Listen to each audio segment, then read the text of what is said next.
चलो कल की रिकॉर्डिंग जो देखेंगे उसके लिए उनके भी लिए प्रॉब्लम ही प्रॉब्लम है। रिकॉर्डिंग ऑन हुआ था इधर।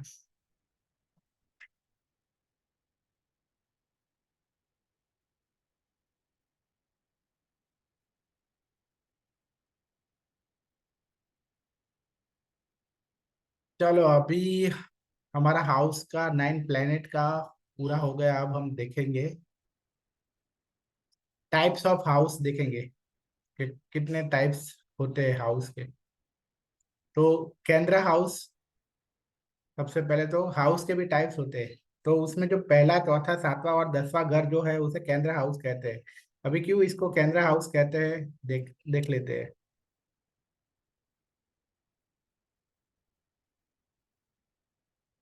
देखो मैं जो भी बोलता हूँ किसी को भी सीरियसली नहीं लेना है। आपको कोर्स लेना हो तो लेना है, ओके। आपको इंटरेस्ट हो तो लो, अदरवाइज कोई बात नहीं है।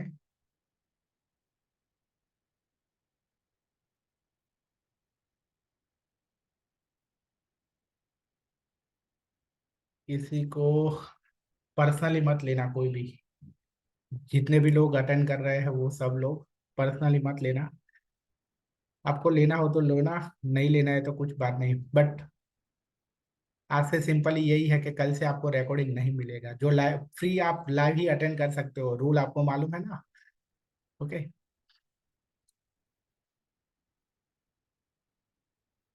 तो देखो ये पहला घर है, ये चौथा घर है, ये सातवां घर है और ये 10वां घर है। तो ये देखो ये चारों घर है वो देखो सेंटर में है। सेंटर में है इसलिए इसको क्या कहते हैं, केंद्र के घर कहते हैं। क्या कहते हैं, केंद्र के घर कहते हैं। आई बात समझ में। उसके बाद है ट्राइन हाउस। तो ट्राइन हाउस में कौन कौन से घर आते हैं, ये पहला घर है, ये पांचवा घर है और ये 9वां घर है। तो ये देखो इससे एक त्रिकोण बनता है।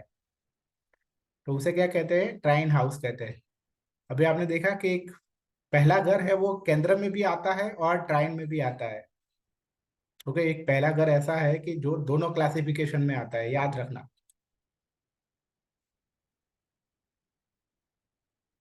अब देखते हैं उपचय हाउस। तो तीसरा छठा 10वां और 11वां घर है वो उपचय हाउस कहते हैं। उपचय हाउस मतलब क्या, ये तीसरा घर है, ये तीसरा, ये छठा, ये 10वां और ये 11वां। मतलब कि उपचय का मतलब ये है कि ये घर में जो भी प्लैनेट है ना, या ये घर के जो प्लैनेट है ना, वो जैसे जैसे हमारी लाइफ जाती बढ़ती जाती है आगे, वैसे वैसे ग्रोथ होता है हमारा। आई बात समझ में। उपचय का मतलब ये होता है। उसके बाद है मोक्ष हाउस। मोक्ष हाउस मतलब के अ, सर थोड़ा सा स्क्रीनशॉट लेने दे प्लीज।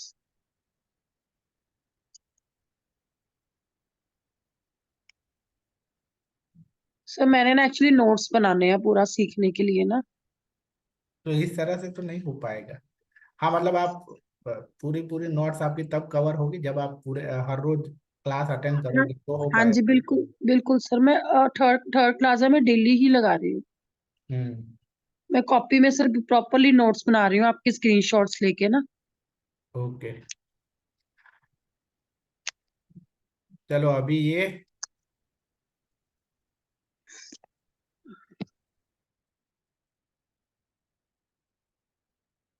मोक्ष हाउस। तो चौथे आठवें और 12वें घर को मोक्ष हाउस कहते हैं, ओके, क्योंकि वहां से ये स्पिरिचुअलिटी के हाउस है इसलिए। अर्थ हाउस 2 6 एंड 10th हाउस है, उसको अर्थ हाउस कहते हैं। क्यों, क्योंकि यहाँ से ये हाउस से मटेरियल जो हम पोजीशन है हमारे सारे मटेरियल पोजीशन है वो कितना होगा, वो ये 3 हाउस से देखा जाता है। फिर 3 3 7 एंड 11th हाउस है वो काम हाउस कहते हैं। क्योंकि यहाँ से हमारी जो जो भी सारी हमारे जो डिजायर है, ओके, वो सारे ये हाउस से देखे जाते हैं इसलिए। फिर 6 8 और 12 है वो दुस्थान हाउस कहते हैं। क्यों, दुस्थान मतलब बुरे हाउस होते हैं, ओके, इसीलिए 6 8 12 को दुस्थान हाउस कहते हैं। फिर मारक हाउस है 2 7 8। मारक हाउस मतलब क्या कि ये हाउस है वो हमें बहुत प्रॉब्लम देते हैं। किलिंग नेचर है इसका। मतलब कि हमारी लाइफ में बहुत प्रॉब्लम देते हैं ये हाउस। ओके।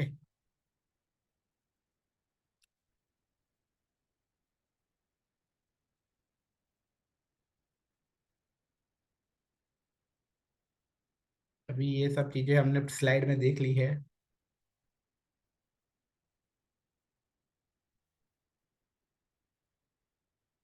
अब देखते हैं जोडियक साइन का क्लासिफिकेशन। जोडियक साइन है, 12 के 12 जो जोडियक है उसका भी एक क्लासिफिकेशन है। तो दो तरह से क्लासिफिकेशन है, as per element and as per modality, या एज पर मूव।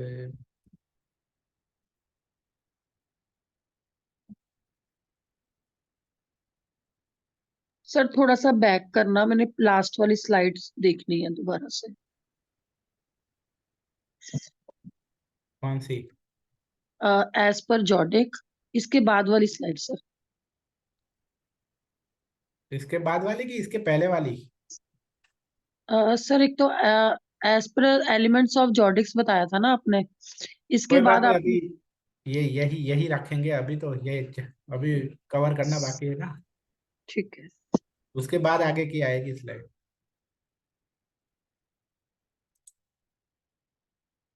तो एज पर एलिमेंट, तो जो 12 राशियों है उसमें टॉरस, वर्गो और कैप्रिकॉन है ना, वो उसका एलिमेंट अर्थ एलिमेंट है। ओके। तो अर्थ का क्या काम है? अर्थ का मेन काम क्या है? जो हमारे पैसे है ना, पैसे, पजेशन, जो भी सारे पजेशन है। ओके। तो ये तीनों राशियां है ना, ये तीनों राशियों वाले जो नेचर है ना, उनका भी ऐसा ही नेचर होगा। वो material possession, grounded, dependable, hard working, ऐसी होती है ये राशियां। और इनका मेन फोकस क्या होता है? Finance and material possession. Okay. Water element है, वाटर क्या होता है? इमोशन के लिए रिस्पॉन्सिबल है। तो ये राशियां इमोशनल होती है, cancer, Scorpio and Pisces. Water के अंडर में क्या आता है? Emotion, dreams, healing, intuition and cycle of death and rebirth, वो वाटर के अंडर में आता है।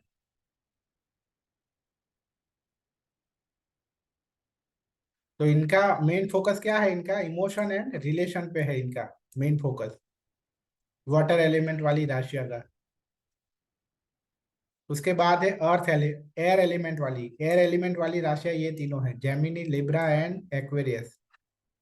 ओके। उसका काम क्या है? उसके अंडर में क्या आता है? Communication, intelligence and versatility. कभी कभी क्या होता है, इनडिसिजिव होते हैं ये लोग, फिकल माइंडेड होता है, क्योंकि एयर होता है ना, कभी भी कहीं पे भी चला जाता है। तो फिकल होना मतलब क्या? कहीं से भी, मतलब कुछ भी रैंडमली कुछ भी कर सकते हैं ऐसे लोग। मेन फोकस क्या है एयर एलिमेंट वाली राशियों का? Logic and intelligence. उसके बाद है फायर एलिमेंट की राशियां है Aries, Leo and Sagittarius. Fire element की राशियां है, क्या करती है ये? ऐसी राशियां है, वो पैसिनेट होती है, एनर्जेटिक होती है और क्रिएटिव होती है और स्पॉन्टानियस होती है, इंस्पायर्ड होती है और मोटिवेशनल होती है। इसका मेन फोकस है वो क्या है? पावर पे, स्टेटस पे और एनर्जी पे। ओके। तो ये एज पर एलिमेंट 12 राशियों का जो क्लासिफिकेशन है वो समझ में आया। उसके बाद है एज पर मूवेबिलिटी, मतलब कि राशियां भी है वो होती है कि या तो मूवेबल होगी और या तो नहीं होगी। तो तीन तरह के क्लास है। पहला क्लास है कि मूवेबल है। दूसरा क्लास ही ये है कि फिक्स्ड है, मतलब कि मूव नहीं करती है वो राशियां। और ऐसी है कि वो दो तरह की होती है, मतलब जब भी लाइफ में पॉसिबल हो, जब भी जरूरत पड़े तब मूव भी करती है और फिक्स भी हो जाती है, फ्लेक्सिबल है। ओके। तो देखते हैं कि मूवेबल राशियां कौन कौन सी है। मूवेबल राशियां ये है Aries, cancer, Libra and Capricorn. Okay,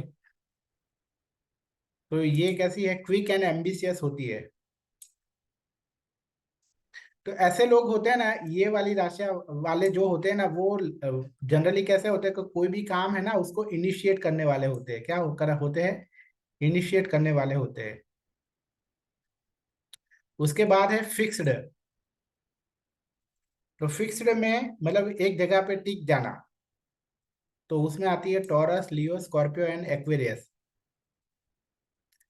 ये लोग कैसे होते हैं, डिटरमाइन होते हैं और स्टेबल होते हैं। तो कोई भी काम स्टार्ट किया तो उसको फिक्स्ड वाले क्या करते हैं, उसको पूरे होने तक, उसको अंजाम तक ले जाते हैं, उसको एंड तक। ओके, जब पूरा हो एंडिंग पॉइंट पे ले जाते हैं।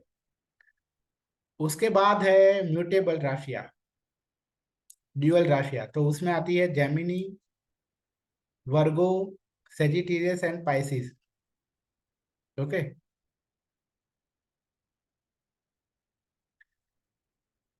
ये लोग बहुत ही वर्सेटाइल होते हैं। और ये क्या करते हैं, कोई भी काम है उसको फाइनल टच देते हैं। ओके, फाइनल टच देते हैं। They are very flexible.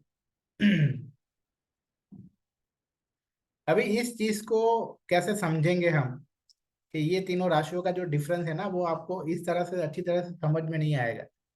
लेकिन एक डिसीज के एग्जाम्पल से समझाऊंगा कि अगर कार्डिनल राशियों में, मान लो कि कार्डिनल राशि में कोई प्लैनेट है और वो प्लैनेट की वजह से कोई डिसीज हुआ, तो वो डिसीज कैसा होगा मालूम है, जैसे ही स्टार्ट होगा ना वैसे ही बहुत आगे बढ़ जाएगा।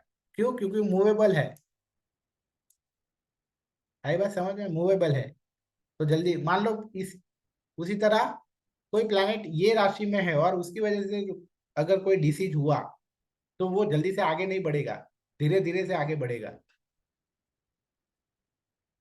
आई बात समझ में, क्योंकि ये स्टेबल है, फिक्स्ड है, तो धीरे धीरे से आगे बढ़ेगा। उसके बाद है, मान लो कि ये राशि में कोई प्लैनेट है और उसकी वजह से कोई डिसीज हुआ, तो वो डिसीज कैसा होगा मालूम है, आएगा चला जाएगा, आएगा चला जाएगा। पहले आएगा, फिर चला जाएगा, फिर आएगा चला जाएगा। क्यों? क्यों? क्योंकि रहता भी है और मूव भी करता है, रहता भी है वो मूव भी करता है। तो यहाँ मूव का मतलब क्या है, कि चला जाएगा। और फिक्स का मतलब क्या है, कि आ जाएगा फिर से, इस तरह से। आई बात समझ में। तो इस तरह से ये राशि का डिफरेंस है, मूवेबल, फिक्स्ड और ड्यूअल का।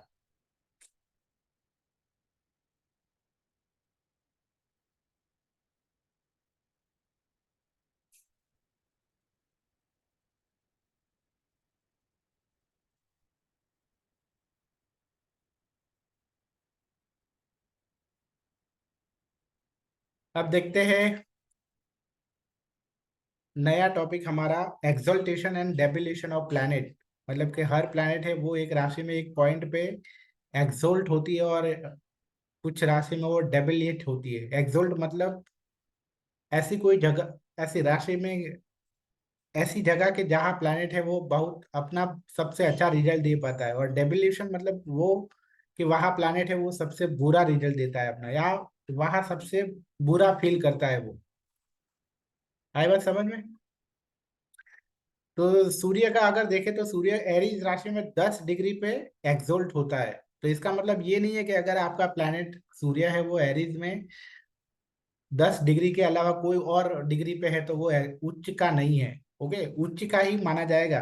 बट एक डीपेस्ट पॉइंट क्या है उसका एग्जॉल्ट होने का, वो 10 डिग्री है।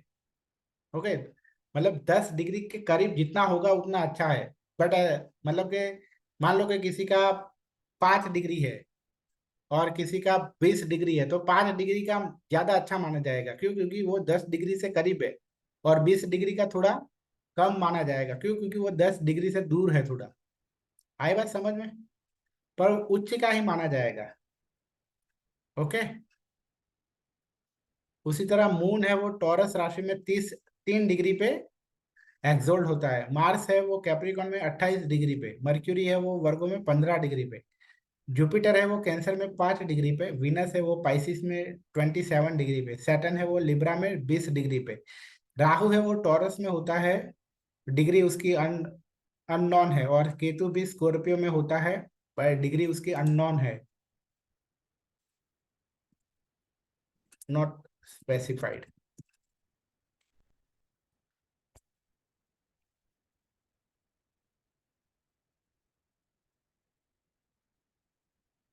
टॉरस और जेमिनी, कुछ लोग ऐसा कहते हैं कि जेमिनी में होता है, कुछ लोग ऐसा कहते हैं कि स्कॉर्पियो में होता है, सॉरी, कुछ लोग कहते हैं टॉरस में होता है, स्कॉर्पियो या सेजिटेरियस।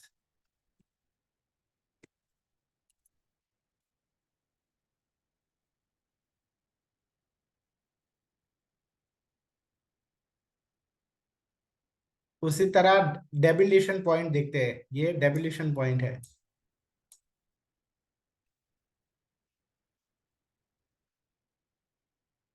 तो ऑलवेज जो प्लैनेट जिस राशि में उच्च का होता है उसके ऑपोजिट एकदम सामने वाली राशि में नीच का होता है।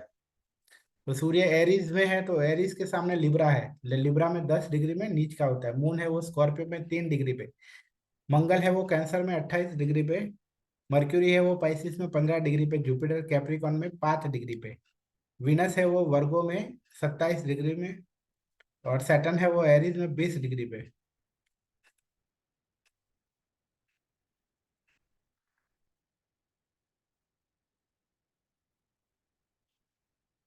स्कॉर्पियो और सेजिटेरियस।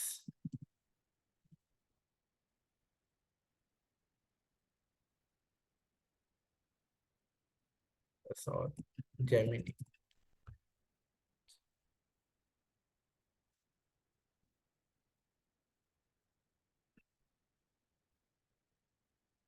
ओके, राहु है स्कॉर्पियो या सेजिटेरियस में नीच का होता है, और केतु है वो टॉरस या जेमिनी में नीच का होता है।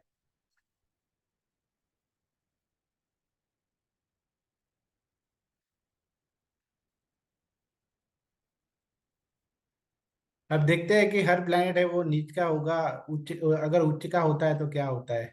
ओके, सॉरी, उच्च का हो या नीच का हो तो क्या होता है। तो पहले देखते हैं सूर्य का।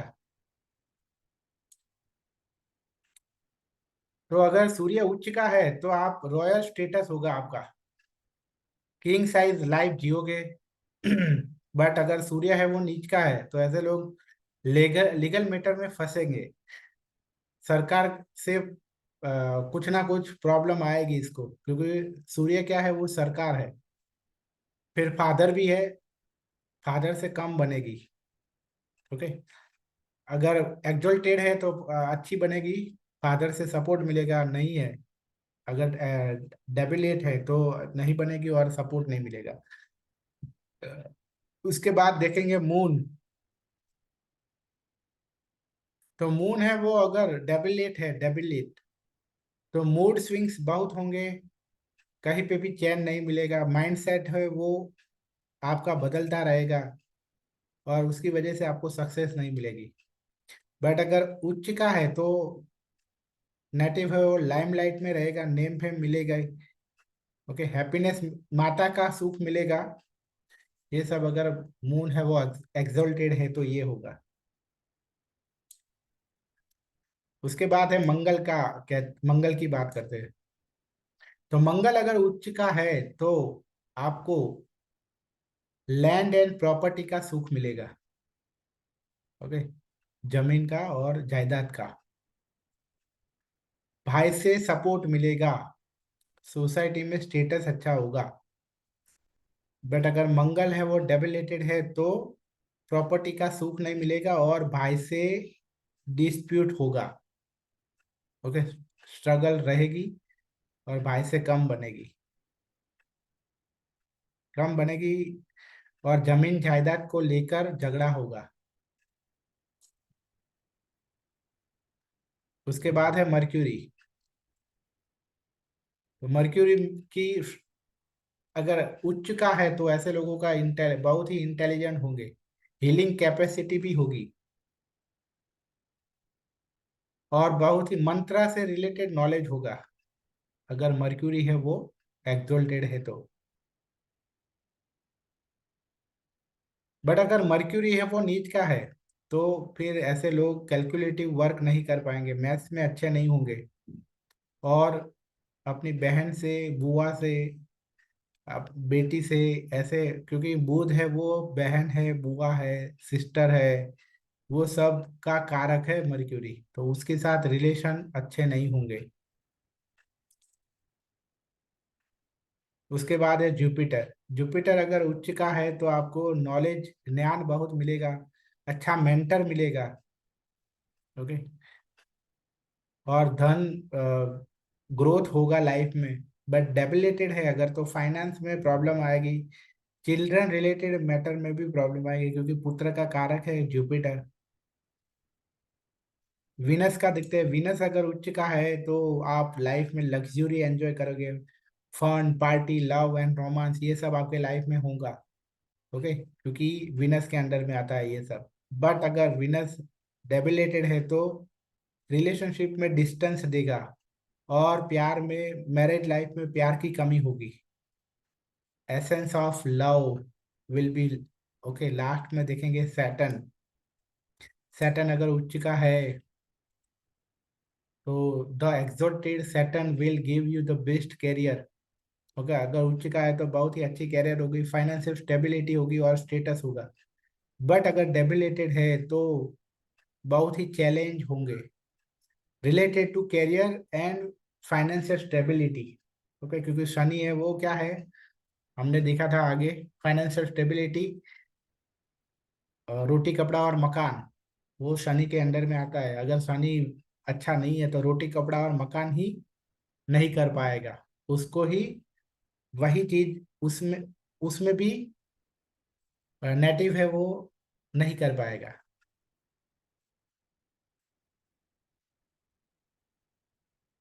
अब देखेंगे व्हाट इज रेट्रोग्रेड प्लैनेट। हमारा नेक्स्ट टॉपिक है रेट्रोग्रेड प्लैनेट। तो यहाँ एक्सल्टेड और डेबिल्यूशन का समझ में आया। ओके, आगे ये चीज है वो आपको याद रखनी है। ये सब चीजें अगर एस्ट्रोलॉजी में आपको एक्सपर्ट बनना है तो मैंने कहा था कि कुछ चीजें हैं वो आपको याद रखनी पड़ेगी, कि हर प्लैनेट है वो कहाँ उच्च का होता है, कौन सी राशि में नीच का होता है। उसी तरह 1 से 12 के 12 सीक्वेंस वाइज आपको हर राशि याद होनी चाहिए, राशि का स्वामी याद होना चाहिए। जैसे कि पहले नंबर की राशि एरीज है, 10वें नंबर की कैप्रिकॉन है, छठे नंबर की वर्गो है, 12 नंबर की पाइसिस है। ओके, उस तरह से ये इतनी चीजें याद होनी चाहिए आपको।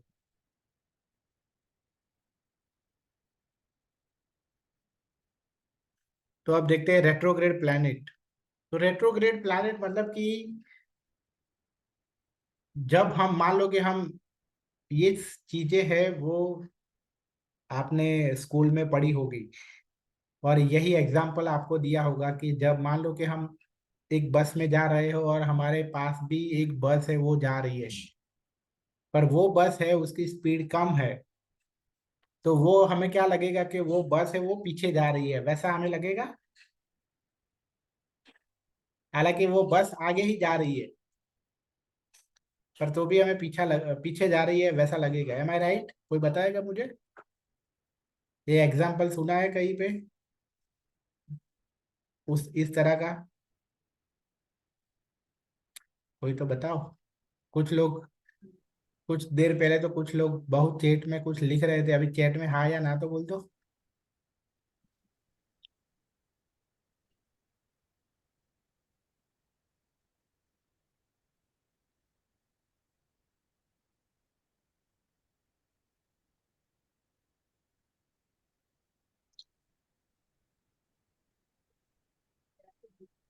यस यस, आया तो सही, चलो।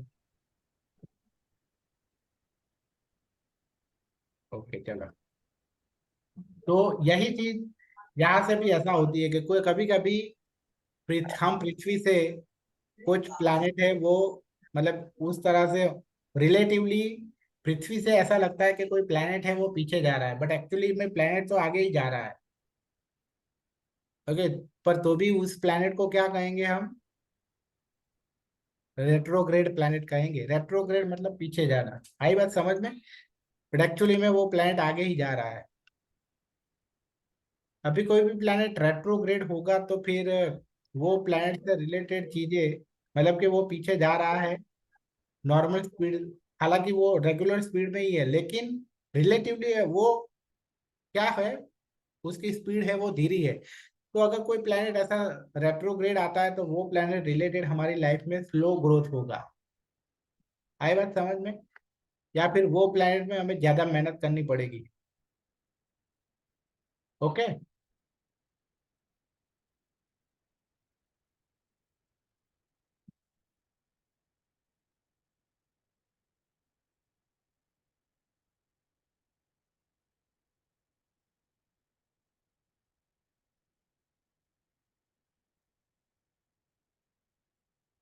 ओके चलो, अभी देखते हैं कि सूर्य और चंद्र है वो कभी भी रेट्रोग्रेड नहीं होते। ओके। सर थोड़ा सा बैक करना, एक स्लाइड। हाँ जी। सर ये इम्पैक्ट ऑफ रेट्रोग्रेड प्लैनेट कौन से होते हैं? मैंने कहा ना, सूर्य और चंद्र के सिवा सारे प्लैनेट है वो रेट्रोग्रेड होते हैं, हो सकते हैं मतलब। राहु और केतु है वो ऑलवेज रेट्रोग्रेड होते हैं।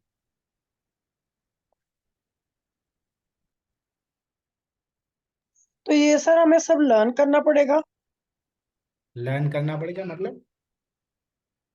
मतलब ये सब चीजें हमेशा हमें, अगर हमने किसी की प्रेडिक्शन देखनी है, थोड़ा पैक करना सर,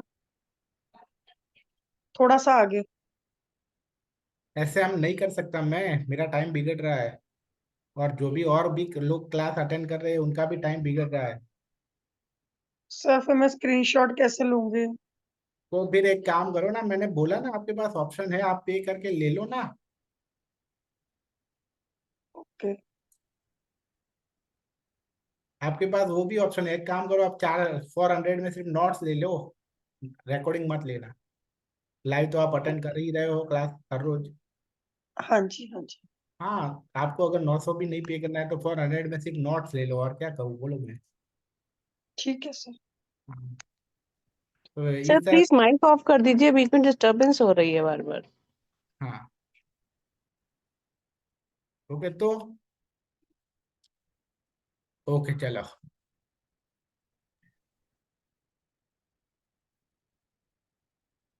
तो अब देखते हैं कि हर प्लैनेट अगर रेट्रोग्रेड हो तो क्या होता है। तो सबसे पहले देखते हैं,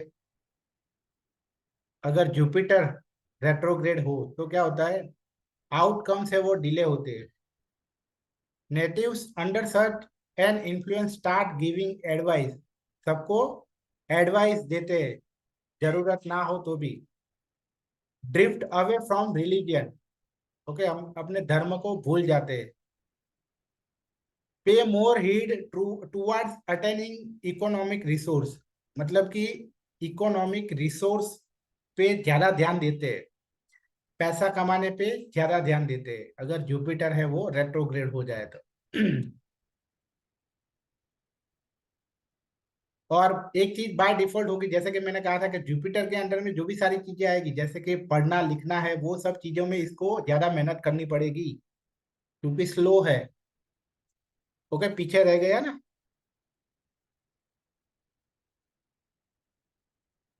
सैटर्न अगर रेट्रोग्रेड है तो आउटकम है वो नेगेटिव आएगा और डिले होगा। सक्सेस में प्रॉब्लम आएगी,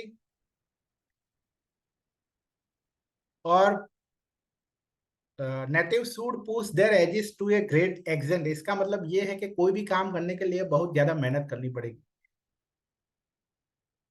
मर्क्यूरी अगर है रेट्रोग्रेड तो ऐसे लोगों की डिसीजन मेकिंग एबिलिटी है वो अच्छी नहीं होगी, और बहुत ही बोल बोल करेगा, वो टॉकेटिव ज्यादा बन जाएगा।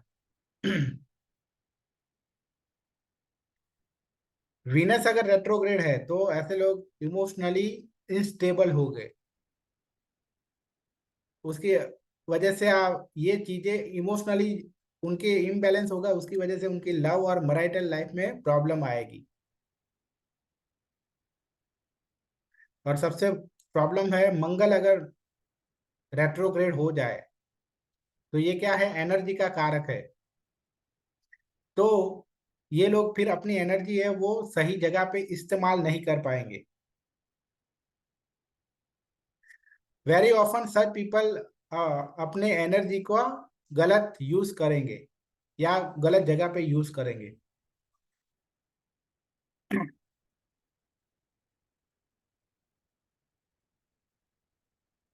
अब यही चीजें हर प्लैनेट का डीप में है। कोई भी प्लैनेट अगर रेट्रोग्रेड हो तो क्या होता है। तो देखते हैं, मर्क्यूरी का देखते हैं सबसे पहले।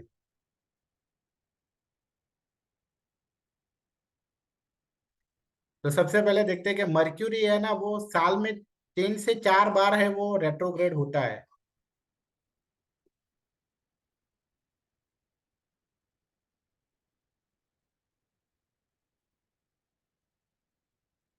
ओके, मैं यहाँ थोड़े पॉइंट्स बना दूं तो आप इजी रहे। तो उसकी वजह से क्या होता है, जब भी मर्क्यूरी रेट्रोग्रेड होता है तो आपको चेक करना चाहिए, आपको इवेल्यूट करना चाहिए कि आप किस तरह से कम्युनिकेट कर रहे हो, आप डेली टास्क किस तरह से कर रहे हो, और अपने गोल की और किस तरह से आगे बढ़ रहे हो। वो आपको, ये सब चीजें आपको इवेल्यूट करनी चाहिए जब मर्क्यूरी है वो रेट्रोग्रेड हो तब।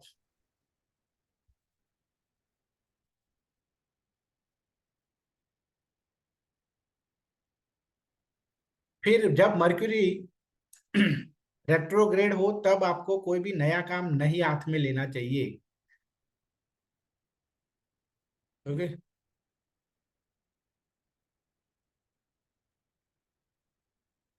और ये नया काम कोई भी हो सकता है, जैसे कि new strategy, hobbies, projects, relationship, business.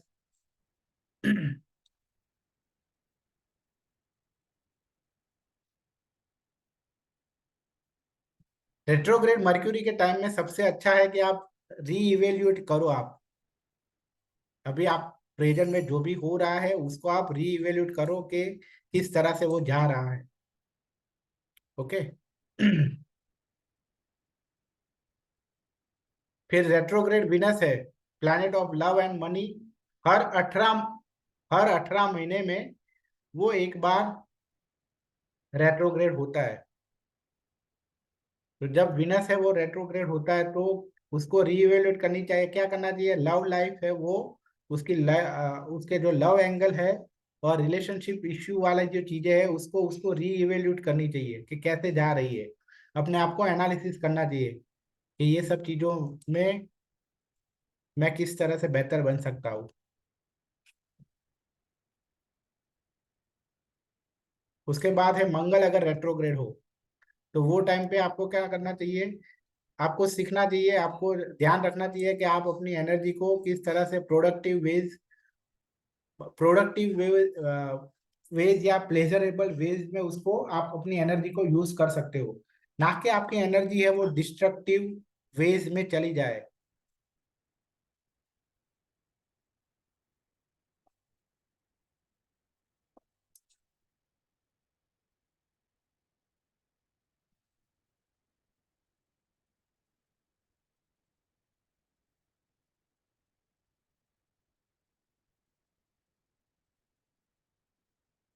फिर कोई भी, अगर किसी भी चीज में आप स्ट्रगल हो रहे हो तो वो जगह, जब मंगल है वो जब रेट्रोग्रेड होगा तो वो सरफेस पे आएगा, वही चीज आपके लिए ऊपर आएगी। वो चीज आएगी आपकी लाइफ में जिसमें भी आप स्ट्रगल कर रहे हो। तो वो टाइम पे आपको देखना है कि वो स्ट्रगल आप ना कर पाओ, मतलब वो स्ट्रगल से आपको बाहर निकलने का सीखना है वो टाइम पे। Okay.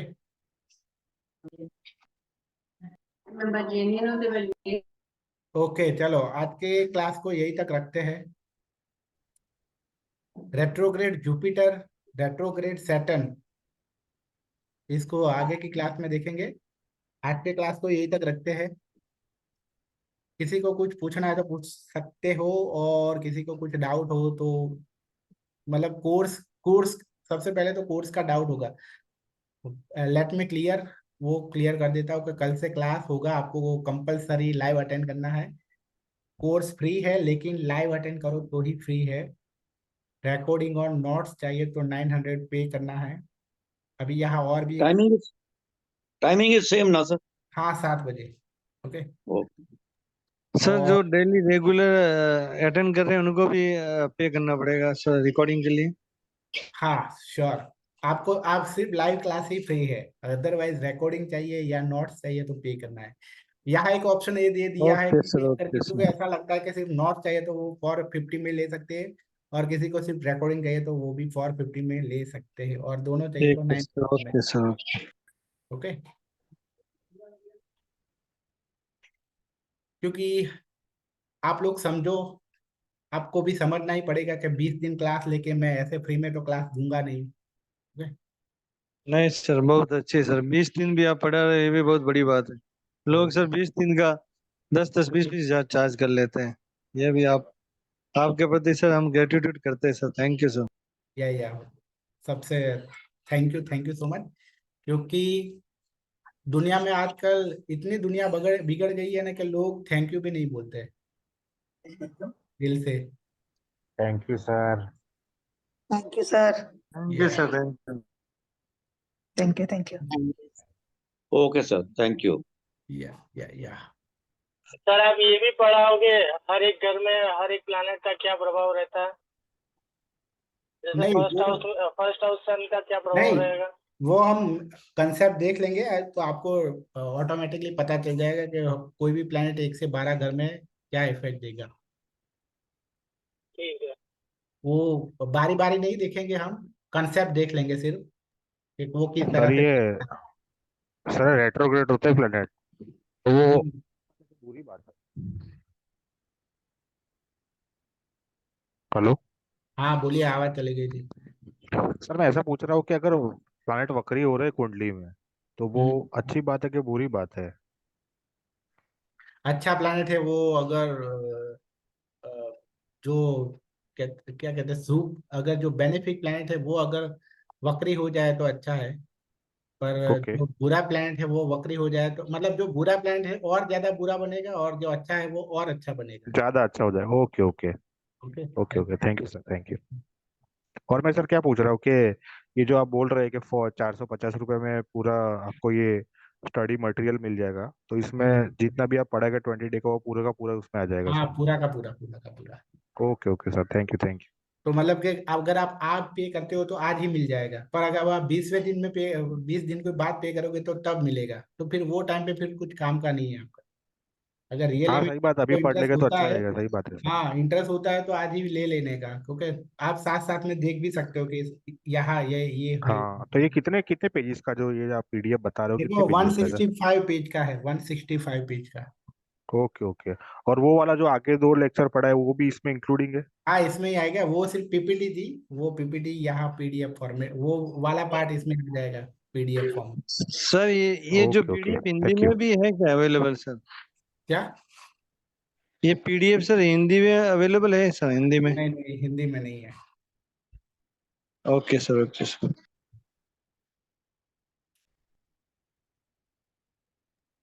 Thank you so much sir, nice lecture.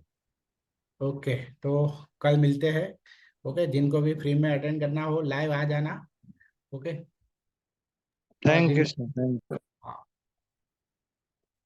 Okay चलो आज के क्लास को क्लोज करते हैं। Thank you. Thank you so much sir.